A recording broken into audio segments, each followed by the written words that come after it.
Hey everybody, Danielle here, just bringing you a quick intro to today's bonus interview for the Peer Diabetes Mentoring Summit.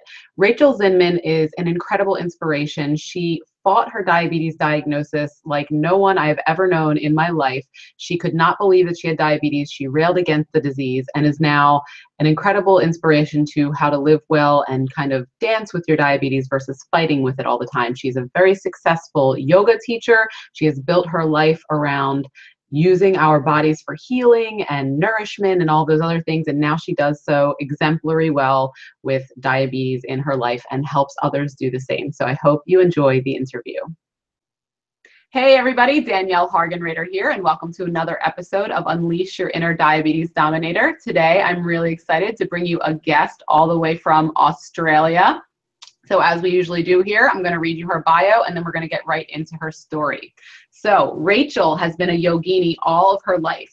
A professional dancer from a young age, she also trained as a Steiner educator teaching in both Australia and New York City. She is a singer, songwriter, and has produced 3 award-winning CDs of devotional music. She is also a published poet and writes for many online and in-print magazines, including A Sweet Life, Do You Yoga, Mind Body Green, Rebel Society, Australian Yoga Journal, and Australian Yoga Life. She is a mother, partner, amateur photographer, and filmmaker. Alongside her passion for yoga is the exploration of healing modalities. Health conscious from a young age, her interests have led her to the sister science of yoga, Ayurveda. But in 2008, despite being absolutely dedicated to a path of health and well-being, she was diagnosed with diabetes. From that moment on, her work changed. Yoga became a path of gratitude and beauty, while rest, recovery, and acceptance have become the foundation in what she shares in her writing, classes, workshops, and retreats. So Rachel, thank you so much for being with us today. How are you over there in the future in Australia?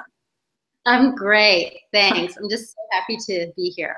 Yeah, I'm very happy to have you. So as we always do here in this show, we want to hear about you and your experience with diabetes. So why don't you take us down the path from when you were first diagnosed to where you are today? So, you know, it's interesting because I always think about that moment of diagnosis as sort of like a turning point for me, but actually something wasn't right with me from 2001. And I was living in New York City and I was in 9/11. And not long after 9/11, maybe 6 months after, I mean, I was really in the thick of it. And, you know, I had to walk down the road while all the ash was coming up the street. And we lived in Brooklyn across from the trade towers. So it was really quite intense and quite stressful. And about 6 months after that, things started to go really weird in my body. Like I started to feel like I was having problems with my nervous system. I couldn't sleep. I had insomnia. It wasn't really psychological or emotional. It was really quite physical. And I started going to see different people to try and work out what was going on. And then at some point, maybe like around 2003, I went to, I was in England, and I was peeing all the time and all these things were going on. And my husband said, well, why don't you just go to the doctor? So we just sort of went spontaneously to the doctor while we were on holiday. And the first thing she said to me was, well, this really sounds like symptoms of diabetes. Let's test your blood sugar. And she tested, you know, just the regular sort of, I guess, with a glucometer or whatever. And it was normal. So there was no concern. Then I moved back to Australia in 2004, and I was seeing an acupuncturist, and he kept saying to me, you know, all the symptoms that you have while I'm treating you are like symptoms of someone who's diabetic. And I just kept saying, that can't be true, you know, that can't be me. And because I kept having my not my A1C, but my fasting blood sugar tested, and it was normal. Then around 2008, there was a lot of stress in my life, in my relationship, and I was going through like reacting to all these different foods, and eventually one day I just kind of collapsed. I just couldn't get out of bed, and I just felt horrible, and I didn't know what to do, and I was sort of concerned, and I just sort of lay in bed and sort of waited for it to be over. And then my husband said, well, why don't we, you know, go and get some blood tests? And he was getting blood tests for his condition, and I was just getting a blood test, you know, just sort of to go along with him. And then he comes back from the doctor, because he went first, and says, look, I've got some issues, he said, but yours is really serious. And I was like, what are you talking about? And he said, well, it's something to do with your blood.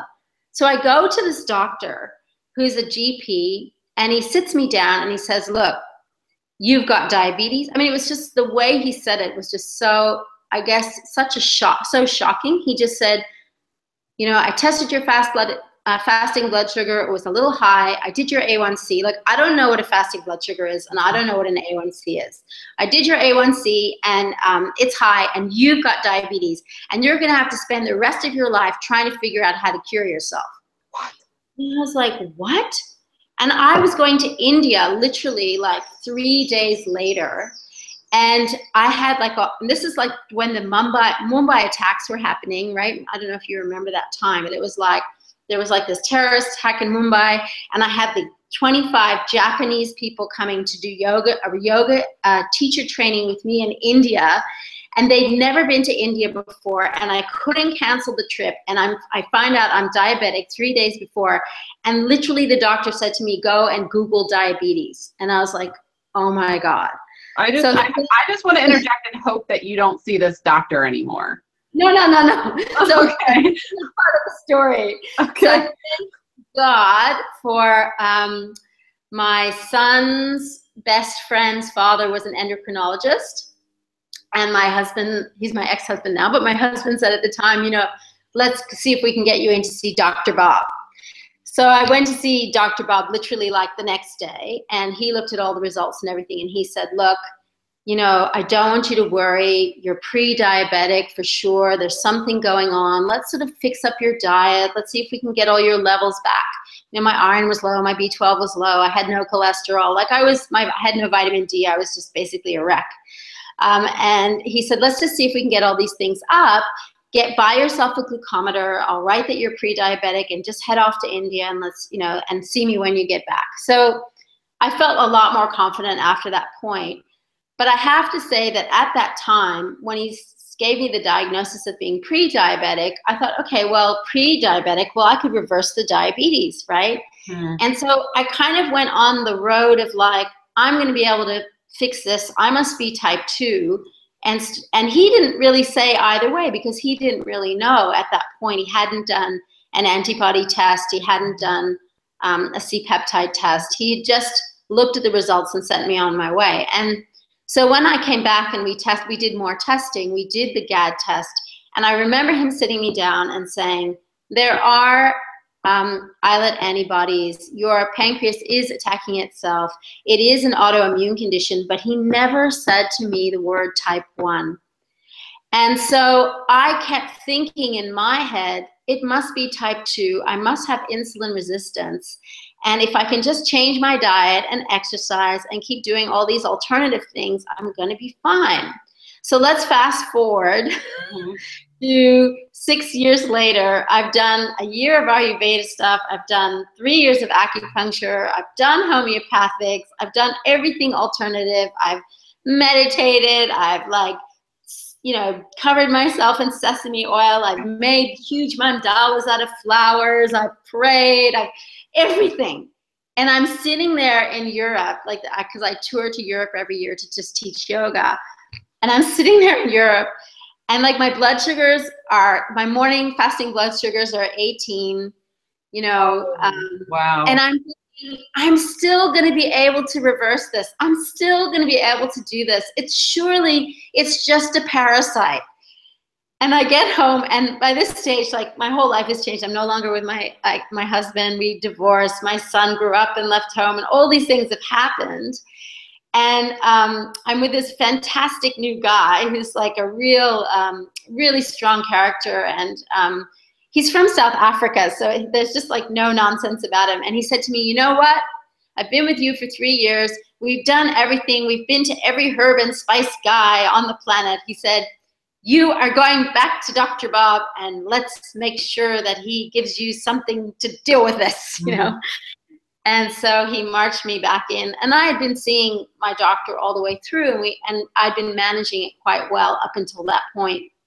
I don't think I'd seen him for about 6 months, and also at that point I was starting to get neuropathy in my hands and feet, and so I'd because had been about 3 months, and Yeah, and if your blood sugars fasting are at 18, I mean that I can't even imagine the turmoil your body must have been going through. So yeah. yeah.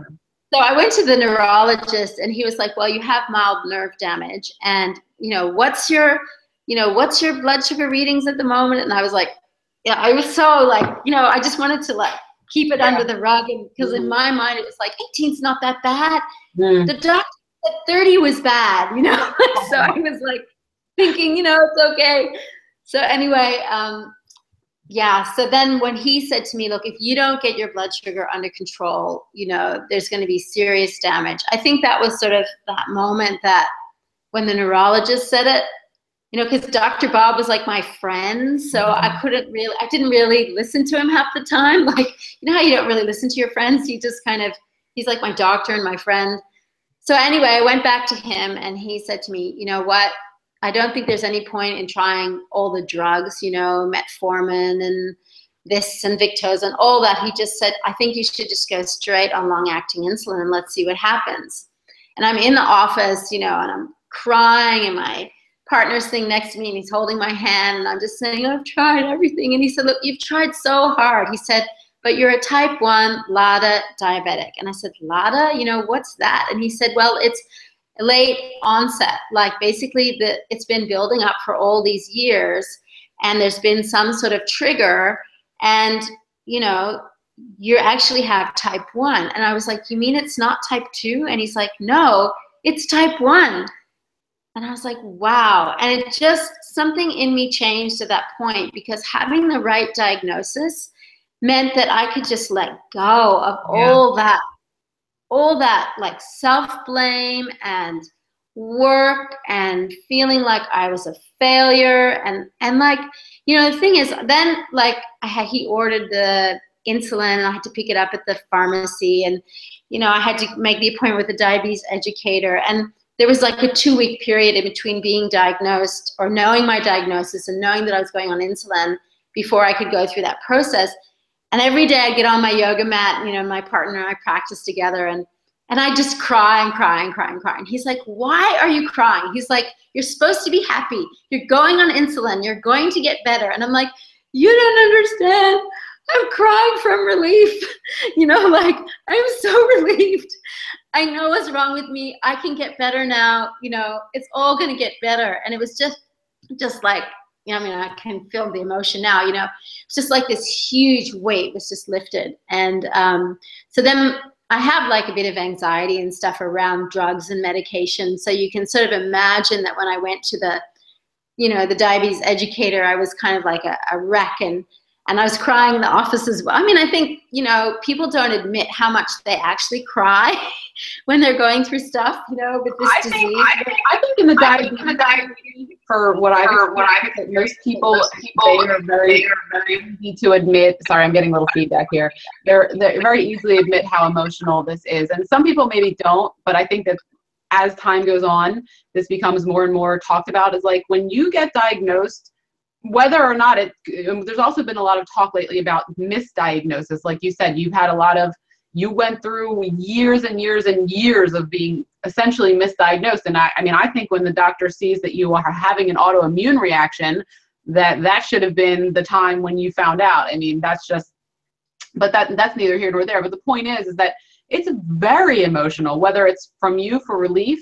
And I talk about it at length. It's like when you get diagnosed with diabetes, whether it's type 1, whether it's latent autoimmune diabetes in adults, whether it's any, type 2, it doesn't matter. You need to grieve the loss of the life that you were leading before having diabetes. Because yes, you could continue to lead that exact same life, but you would be in a horrible state.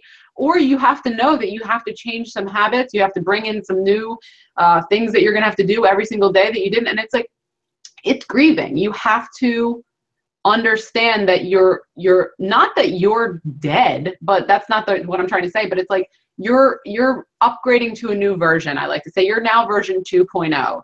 To version 1.0 is now gone, and now you're version 2.0, but you have to mourn the loss of version 1.0 so that you can fully evolve into version 2.0. And I think, especially for me, there's still crying involved. So, I mean, I honor you for admitting it, but I think a lot, especially women, we're like, look, this stuff is emotional. So, yes.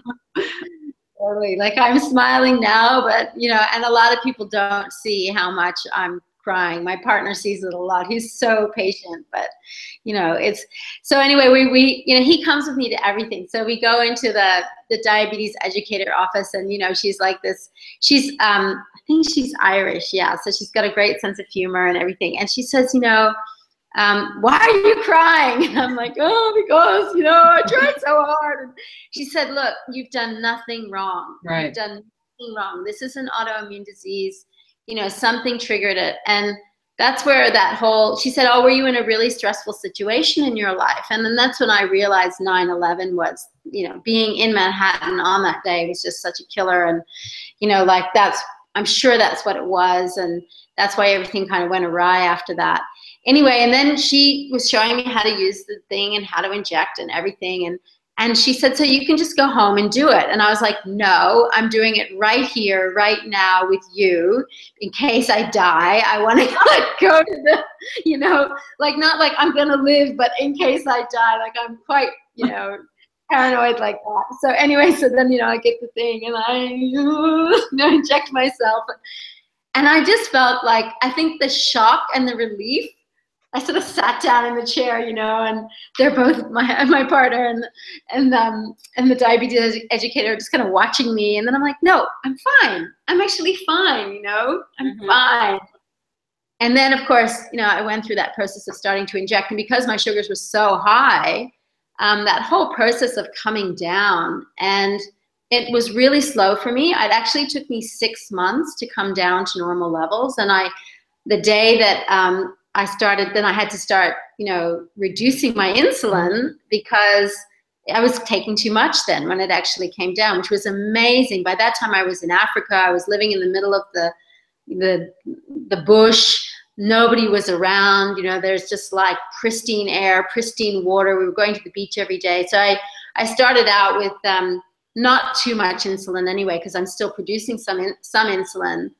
But then I was reducing it right down. I was like, oh my God, am I going to go off insulin? But no, no, I definitely need it. And I've really seen over this last year how important it is, because my levels, depending on whether I'm eating or whether I'm stressed or whether I'm hormonal, all of that, you're moving that insulin up and down. And I think the other beautiful thing that I've really realized about, being a late onset, having to start insulin, is that it sort of really prepares you for that moment where you're going to have to possibly go on short acting. And because I'm kind of mentally now much more prepared for that. I mean, I'm still kind of going through some fear around it. But I just recently had a bout where my blood sugars, were unmanageable again due to being ill. And at that point, I was like, oh my God, I need that short acting. I need to do something to get it down. And it came down without it, but it was just, that moment. So for me, it's like the whole insulin story that's where I'm really using the diabetes online community and working with the support groups that I'm in and asking questions and thinking about it. And also, being a yoga teacher and being so deeply involved in yoga, how is yoga affecting my insulin dosing? How is it affecting my blood sugars? And I guess kind of that's where I'm up to now is, I've accepted my diagnosis. I've gone through the grief. And now it's like, what is the best way for me to manage it? And what is the best way for other people? How can they also, gain benefits from yoga and yoga practice to help manage their diabetes? So I've started some case studies now, and I'm just about to go off to work with somebody now with type 1 diabetics.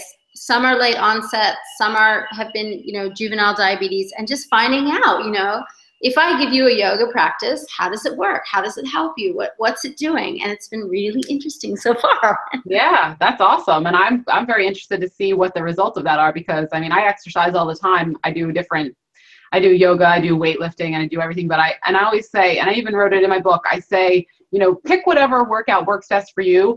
And I'm not the type of person that says, well, everybody needs to do this X, Y, and Z. I think you have to do what makes you happy. But I do say that yoga is for everybody. And this is coming from me as a person who developed later in life into getting into physical activity. I didn't really get into physical activity until I was in my early 20s. And I then began, you know, doing more weightlifting things. And I thought, you know, this is maybe 6-7 years ago. I thought, oh, well, yoga is like, you know, just all this foo-foo, blah, blah, blah. And then as soon as I did it, I mean, whether you're into long distance running, heavy weightlifting, I don't care what exercise is your exercise of choice, yoga is the perfect complement to every other type of exercise. And I will stand by that. Yoga, there is not one person in this world that yoga is not for. There might be a person that running is not for. There might be a person that lifting heavy weights is not for. That's total. I get that. There's not a person in this world that yoga is not for. And I truly believe that with every fiber of my being. It's just, there's just something cathartic and physical and emotional and mental, and it brings everything together. And you don't have to, I always tell people to get, oh, I can't do a handstand. I said, I can't do one either. I said, you don't have to do crazy handstands. You're literally just stretching your body out, you know, wringing out kind of like old feelings and just letting things go. And yoga is just the perfect platform for that. So I'm all about that. I can't wait to hear about the case studies. And one other thing I just wanted to say, so I didn't realize you weren't on fast acting yet. And just from like a totally, you know, outsider's perspective, I would say that one of the most important aspects of living successfully with diabetes and thriving is to have access as much as possible to all of the tools that we have available to us. And whether or not you use them is your choice. But I would say that if you were in a situation where you were ill or something and that fast acting would help you, it might be good to just have it in your house. And I mean, you obviously already know how to inject, so you could talk to your diabetes educator or your doctor about it, so that it's a tool that you have in your tool chest, that if you do decide to use it, you don't have to wait. Because I mean, I just think that if you are in a honeymoon period or you are going to be moving towards a place where eventually you'll be using fast acting, I think the quicker you can even just be comfortable having it in your house and seeing it, instead of it being like a foreign object. Like just be like, oh, there it is. Well, I'm not going to use it today, and that's fine. But it's just kind of moving it in to your life and knowing that it's there if you need it. And that's just, you know, just maybe unsolicited advice. And I'm, you know, totally that's just my 2 cents on it, because I mean, obviously I have had type 1 for 25 years, so I use a pump, but just knowing how it feels to be really high and knowing that I could have it down quicker versus hoping that the fast acting, like I just couldn't mentally deal with that. So that's just my 2 cents. I appreciate it, and I agree with you. And that's the next step for sure. My doctor has been on holiday, so we were talking a little bit off air about how, you know, the difference between being in Australia and what's available in Australia, and how you get things and what's available in other countries. And it's just really interesting. Like CGM aren't available to us. You know, I had the experience of having a CGM for a week.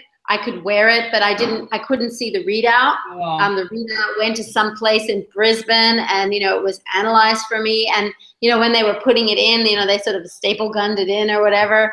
And it was like, let's see how the yoga affects your, you know, CGM. So for the whole week, you know, I'm like this guinea pig, and I'm doing the yoga, and it was really interesting, because she was like, I'm sure it's going to go way down with the yoga. And I was like, you know, I've been doing yoga for 30 years. I don't think it's actually going to make any difference, because my body's just so used to that form of exercise. Whereas when I go for a walk, or when I go for a swim, it's a totally different experience with my blood sugar. And I think that's something that is really interesting, actually, when you're looking at yoga. And I just want to refer back to what you were saying about how yoga is so relevant for anybody of any age, and, you know, whatever's going on for them. the thing with yoga is that, often people are saying, oh, well, like you said, I can't do yoga, or yoga's not for me, or whatever. But it is, because it's just so many different ways that you can actually approach yoga. And it's knowing what type you are and what sort of yoga suits you. Mm-hmm. And I've sort of lost the plot now. I've kind of gone on I'm having a moment. That's okay. I do that all of the time. Like, what was I talking about? I can't remember. I was saying how yoga is for everyone, and you have to find out what type of yoga, because maybe you're talking about vinyasa versus hatha versus yin versus, there's so many types of yoga, and it's a lot to talk about. But I just say, in my opinion, you just find a place that teaches level 1 yoga and go for it, because any good reputable place is going to say, oh, you're a beginner, I'll help you modify. And people are always saying, well, I'm scared, I'm going to hurt myself, I'm going to do this. And look, if you go in and you tell the teacher, hey, I've never done yoga before, I've never seen a yoga teacher that's like, okay, well, get ready to, kill yourself today. Because no, they'll be like, okay, well, I'm going to help you modify. I'm going to help you, get into things slower. It's a very supportive community. It's like, not like, I know that there is like some hot power flow vinyasa 3 level stuff. Of course, you're not going to do that. Just like you're not going to go powerlifting for the first time you ever lift weights. It's just like anything. You have to find, let the person teaching know. My mom is 64 years old and just started doing yoga this year and loves it. And she has scoliosis in her back, and like a pretty severe scoliosis. And she's active. Otherwise, she does a lot of walking and hiking and that kind of stuff. But we're talking somebody who's never done a single minute of yoga in her entire life at 64, just started doing it and loves it. Says it's changed having pain in her back. She just loves it. And it was on my recommendation. So of course I'm really happy that she's loving it.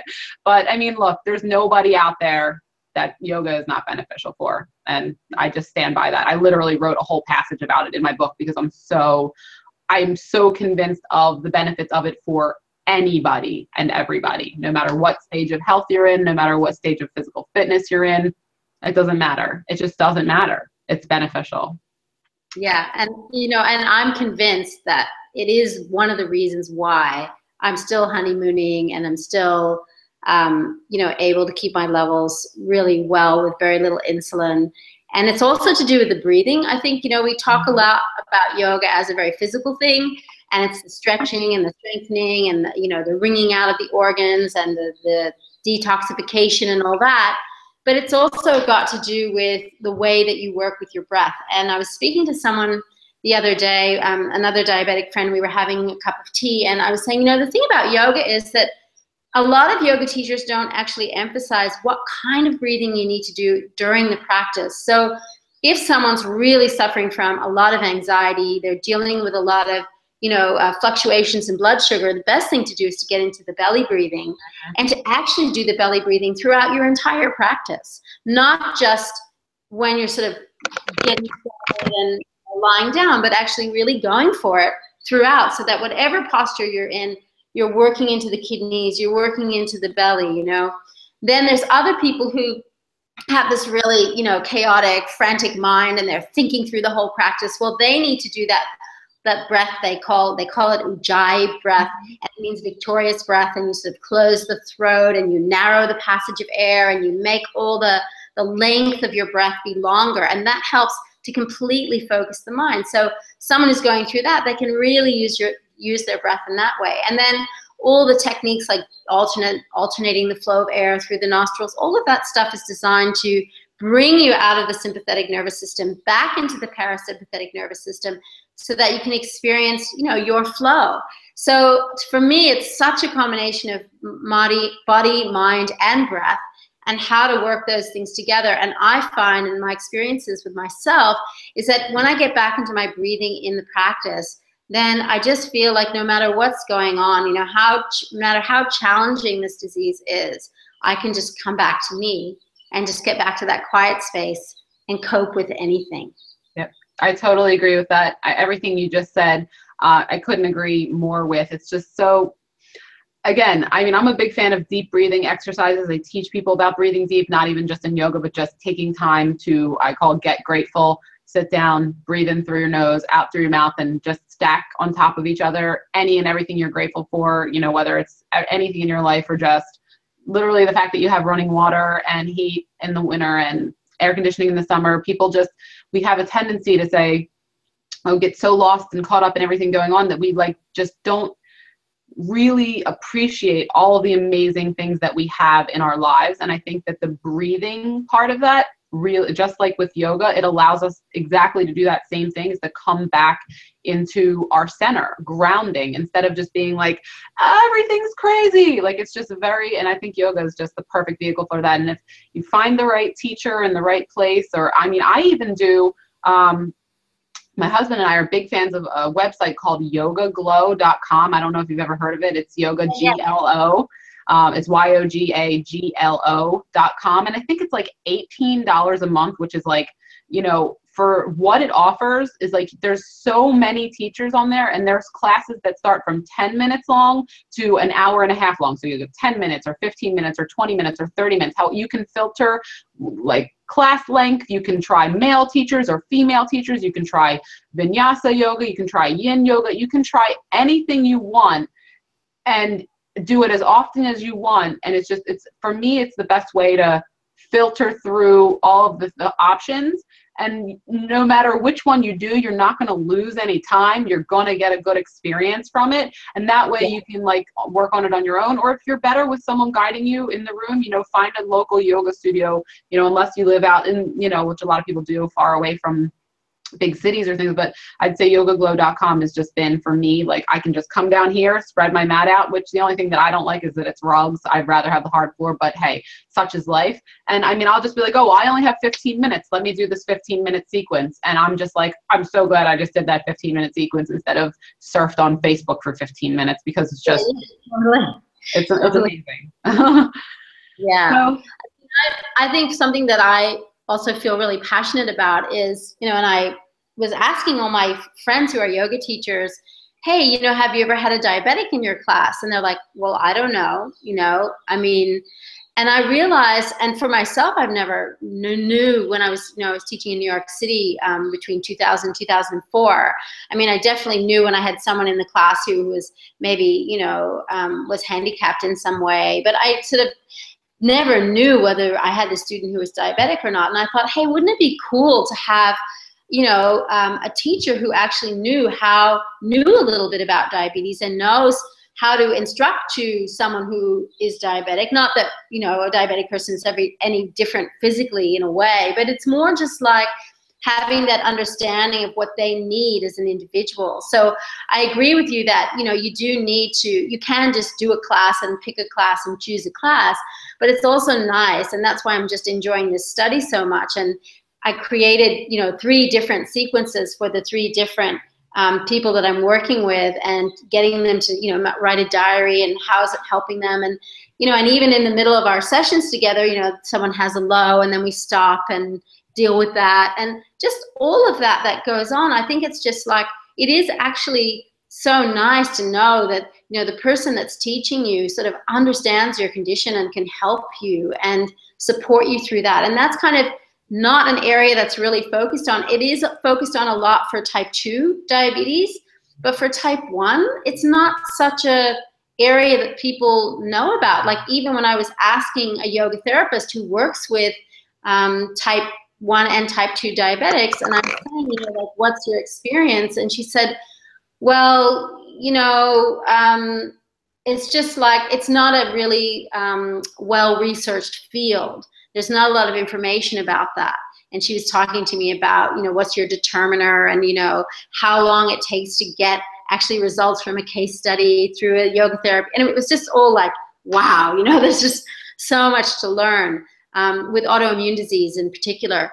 So I'm just fascinated with that, because, you know, I can only use myself as a guinea pig. And so it's been really interesting to start to see how it works, how yoga works with autoimmune disease. Yeah. Well, I'm excited because I'm sure you're going to be giving us a lot of feedback. And I'm thinking, I don't know that there are other people doing this right now that are in the diabetes space. And I think it's something that is very much needed, and also very will be giving us results that you're going to be the pioneer of it. So I'm excited to interview now. I'll get the interview, and later on you'll be like super famous diabetes yoga guru. So yeah.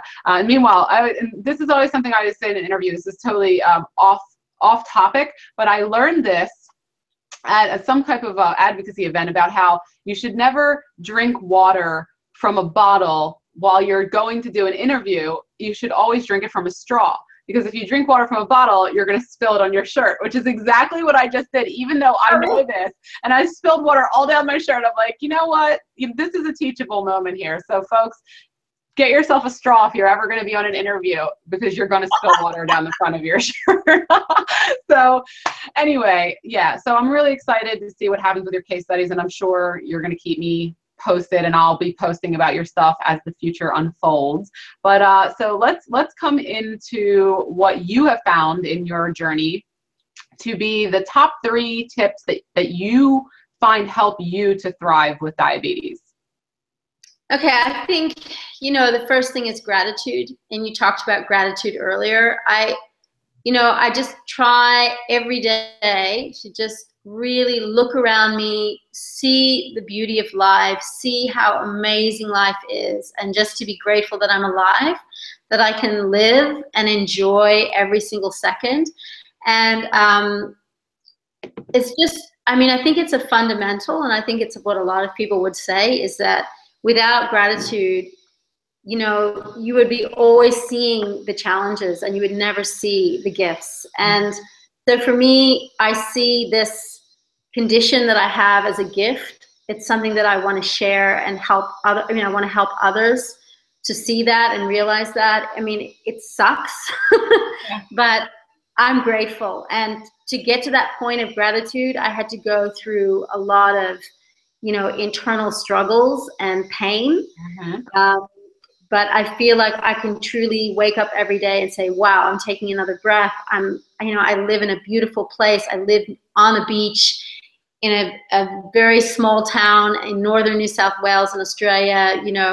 There's kangaroos in my backyard that I can watch. There's like kookaburras. I even saw a fox the other day. Like, it's gorgeous, And so I just think, oh my God, not many people have this opportunity to enjoy life like this. So be grateful. And so that's my first thing. The second thing is yoga, yoga, yoga, yoga. I just think, I don't think we can emphasize it enough. I've really gotten into how powerful yoga is, but I just think that, the beauty of yoga is it's not just physical, it's not just breathing, it's not just mindfulness. Yoga is actually who we are. The word yoga means union, but if you think about it, union sort of implies that you're bringing one thing and another thing together, but actually we're whole and complete, perfect as we are. So we are the yoga itself. And the whole life is a journey towards the recognition of that we are yoga, that we are this wholeness and this oneness and this completeness. And so I think the practices of yoga and the tools of yoga are the reminder, like that peace and that peace and that quiet and that stillness, that feeling of self-respect and self-love that comes after the practice, just naturally, without you doing anything, is a reminder of what you already are. And it's only that we get lost in our stresses and our emotions and our fears and all that takes us away from the wholeness that we are. And then the last thing is really friends, family, community, relationship. For me, reaching out, connecting with others, sharing my passion, listening to others, helping others, feeling love, being loved, that's what helps me to thrive, And I think for sure for me, having a beautiful partner who just totally has embraced, he met me when I was diabetic. So he didn't know me before I was diabetic. So it's interesting, because I was married before and I had that person went through that, my ex-husband went through that journey with me on discovering that, now I'm diabetic, my son as well. So, for them it was quite an adjustment and a shock, and they found it restricting at times, and they felt that, I was too, caught up in having to manage it, and it was frustrating for them, and all sorts of things went on, which created a lot of tension. Whereas now, you know, having met someone who's just met me like this is the package, this is how I come. And just to be loved anyway and to be accepted anyway, it just makes me feel so confident to, you know, express myself in the world and be who I am and accept who I am, because the person that I love loves that part of me as well. So for me, it's relationship, yoga, and gratitude.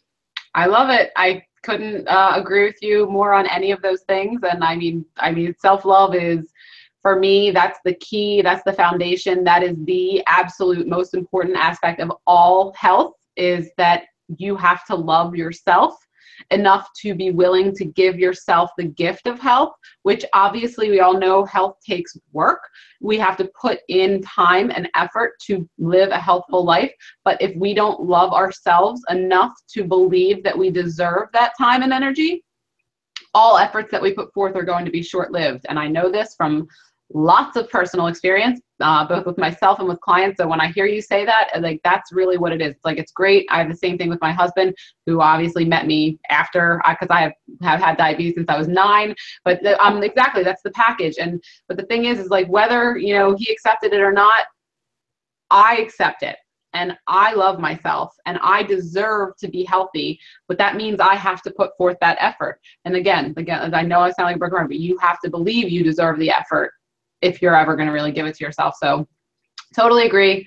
I've had an amazing time talking to you. And as I always do, I'm going to link every one of Rachel's links that she has, all social media, every website, any way that she wants you to be able to contact her. I'm going to post under the YouTube video and also under my blog under the video. So you'll totally be able to contact her if you want to and follow her on social media. Is there anything else that you would like to add before we wrap up?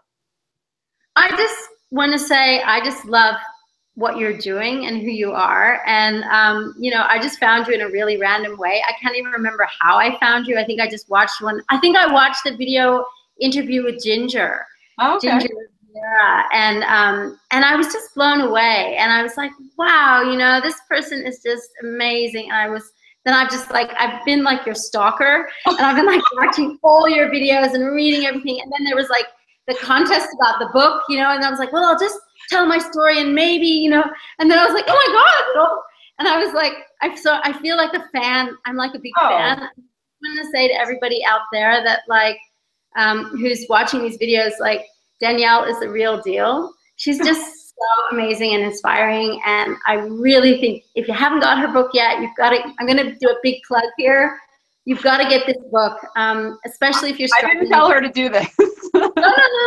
No, she didn't. But we're having a chat, and this is what I love to do, is support other people. So I just want to say that, yeah, definitely get the book, because I've read it, and all the stories in there are so inspiring, and her story is one of the most inspiring. So yeah, so that's all I wanted to add. I'm sorry to surprise you. No, okay, now that I'm blushing, and I really genuinely appreciate all the kind words. I appreciate that, and I really do try to always just come from my heart, come from a place of love, and that's always my goal before I get ready to do any interview, write any book, write any blog. I'm always just like, I love myself, I love my community, and I want that love to pour out of me and like drench everyone else, and that's my goal. So I'm glad that at least some people are feeling my love, and I appreciate all the kind words. So thank you. And thank you for taking the time to join me from the future in Australia. Yes, well, it's a beautiful morning here, that's for sure. And I've got a fun day ahead. So thanks so much. It's been so fun. Yeah, well, as the sun sets here in Philadelphia, I thank you for joining us. And as always, guys, we will catch you on the next episode. Talk to you later.